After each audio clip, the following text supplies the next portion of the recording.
जय जगन्नाथ सांग माने आज बुधवार तो मार्केट रु जल्दी आसिकी बेग रु मिढ़ रुही शिला तुआड़ी उरियाड़ी पानी आखिया फिरिकी छोट नदी चिंगुड़ी बड़ भेनामी चिंगुड़ी को ढाली बसी जाइथिली। सेतिकी समय दुकान भिड़ हो जाइतिला। हेलमेट पिंधिथिबा सार जणे कहले छुआ मते 100 टंका रे चिंगुड़ी दियो तो मु 100 टंका रे चिंगुड़ी ओजन करी सार को देई देली। तापरे भाई जणे आसी आधा पीस लांजो माछ नेले आ मते कहले छुआ माछ भलो हो ना। मु कहले भाई ए माछ खाइबे पागरे पूरा गरम हे जिवे। भाई कहले हो जल्दी दे वर्षा आसलानी नले मु ठंडा हे जिवे। तो मु डेरी न करी भाईंकर लांजो को काटिकी भाई को देई देली। तापरे भौणी जणकर लांजो पीस माछ काटुतली। भाई जणे दूर ठियाई कहउथि छुआ 2 पीस पानी आखिया माछ दियो तो मु भाईंकर 2 पीस पानी आखिया माछ भाई को देई देली। आ दीदी मते कहउचंदी आज ब्लॉग रे भारी बिना मु कहली हां एते सुंदर भौणीटा मोर ब्लॉग को आनी बिनी केमति कोना।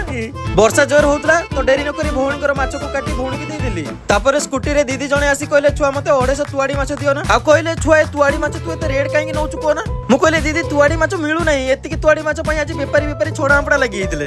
तापरे छता धरी की दीदी जणे आसी कहले छुआ गोटे पीस मीडो माछ दियो। आ मते कहउचंदी छुआ माछटा पची जाई नै सकोना। कोनी ये अमूल खिया माछ अमूल। दीदी कहले हौ छुआ से अमूल खिया माछटा देई दियो। तो मु डेरी न करी दीदींकर गोटे पीस अमूल खिया माछ दीदी को काटी देई देली।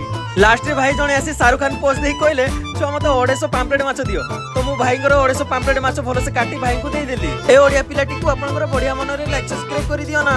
एई फुलोटा हला आपण माने मो सब्सक्राइबर्स।